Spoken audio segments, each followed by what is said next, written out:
In the beginning of the story, we see a car, and the radio is broadcasting that the government has very few resources. There is a shortage of food and water in the city, so they have decided to kill children and pregnant women to prevent the population from increasing. Then, we see a man getting out of the car, who has brought many people to this place. Among these people is a couple, with a girl named Mia and her husband. All these people now sit in a container. Inside the container, a woman watches the news on her tablet, showing that the government is killing children and pregnant women due to the food shortage. After seeing this, Mia becomes very sad because she is also pregnant. Therefore, Mia and her husband, named Nico, sit in the container, preparing to leave the city. Nico talks to Mia and gives her a chocolate, saying she should eat it when they finish their journey and reach another country, where they will be happy with their child. Mia had another daughter before, who was killed by the police. In the middle of their conversation, the container door starts to open. When Nico goes to check, the door suddenly opens, and more people come inside. Many people had gathered in the container. The man standing outside holding a gun says that half of the people need to come out as another container is coming for the rest. Nico is taken out among those people at gunpoint. Mia sees through a hole in the container that Nico is being sent to container number 107. Nico calls Mia, telling her not to worry as they are both going to the same place and will be together soon.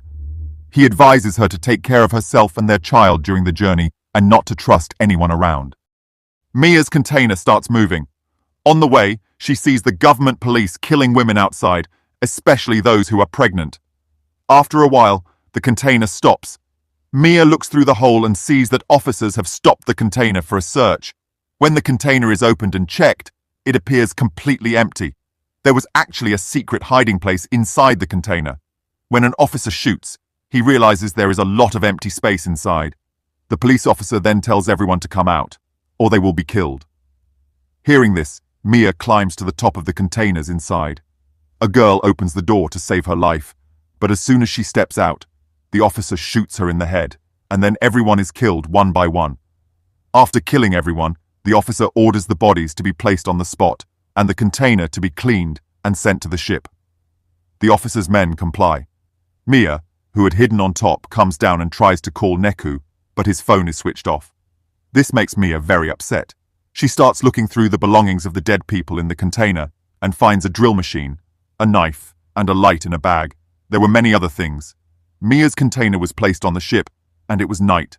Then a storm hit the sea, causing Mia's container to shake violently. She screamed for help, but no one could hear her. The container shook even more violently, causing Mia's head to hit a box, rendering her unconscious.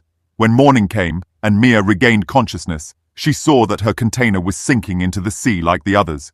She tried to call Nico, but her phone was broken. She heard many voices nearby. People locked in the containers were screaming for help. Looking through the hole in her container, she saw that container number 107, which Nico was in, had sunk. Witnessing her husband's death broke her spirit. She thought, if Nico is gone, what is the point of living? She even contemplated killing herself, but then she remembered her child. Thinking about her baby, she decided to stay alive. She was happy, thinking that soon her and Nico's child would be born. With this thought, she went to sleep. When she woke up in the morning, her container was filled with water and she was drowning. She tried to get out of the water but couldn't. Then her eyes opened and she realized it was just a dream. She looked around the container and found many plastic boxes.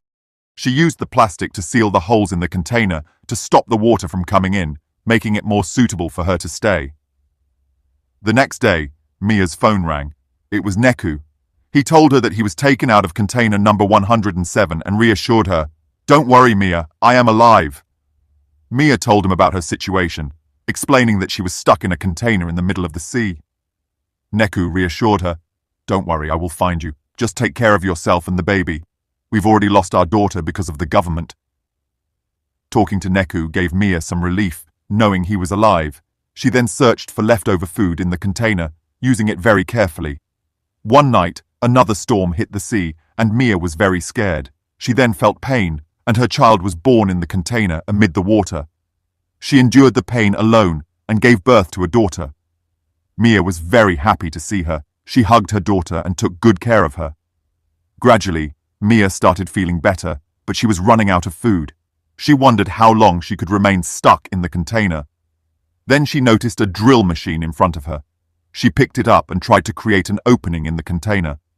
However, her daughter began to cry, so Mia stopped and took care of her. The next day, she resumed working to make an opening, but the drill machine stopped working. In frustration, Mia threw the machine away. She then found a knife and tried using it, but the knife broke as well. Mia realized she had no water to drink and no food to eat. Her condition worsened, and she fainted. In her unconscious state, she saw her daughter who had been killed by the government. The vision made her feel worse, but her daughter reassured her, saying, "Mia, it's not your fault. You tried everything." At that moment, rainwater fell on Mia's face, bringing her back to consciousness. She used a cloth to collect the rainwater and pulled the part of the container where she had made a hole. Finally, her efforts paid off, and the door opened. She first collected drinking water in a box, then stepped outside. Mia saw that her container was in the middle of the sea, with no one in sight. She brought her daughter outside and showed her the sky and the sea, promising, "We will definitely get out of here." Seeing fish in the sea gave Mia an idea. She made a fish trap and tried to catch fish, but was unsuccessful. Exhausted, she lay down on the bed and then noticed a plane in the sky. Quickly, Mia went into the container, found a piece of glass, and tried to signal the plane with its reflection. In her haste, she injured her leg but didn't give up. She continued to reflect the light, but the plane flew away. Disappointed, Mia came down and bandaged her wound. She found many earphones lying around and stayed awake all night. She makes a net using the strings from the earphones. The next morning, she catches fish with the net and fills her stomach. For many days, she continues to catch fish this way, storing some in the boxes nearby. Every day, she writes her number, seals it in a plastic box, and throws it into the sea, hoping someone will come to help her. One night, she gets a call from Nico, who says, "Mia, forgive me. I couldn't come to save you. The police have caught our container. I've been shot." Mia replies, "Nico, we have a daughter. She looks just like you." She lets Nico hear their daughter's voice, but then the phone cuts off. Mia cries a lot and falls asleep on the container. She spends 32 days in the container, using whatever she can find. Eventually, she constructs a small boat using parts from the containers, placing her daughter inside. She continues to catch fish, and one day, she sees a bird and thinks land must be nearby. That night, water starts to fill Mia's container. Her daughter's picture falls in, and when Mia tries to retrieve it, her foot gets caught in a rope. Her daughter's small boat drifts away in the water. Mia frees her foot but can't see her daughter anywhere. Desperately searching, she hears her daughter's cries. A huge whale has splashed water on her daughter's boat. Mia swims towards the sound and says to her daughter, "I am alive only because of you. You have saved me." She holds onto the boat and falls asleep. In the morning, Mia wakes up, opens the container, and eats a fish from the boxes tied to the boat. She tells her daughter, "We did everything we could. You saved my life." She then sees birds in the sky and throws fish to them.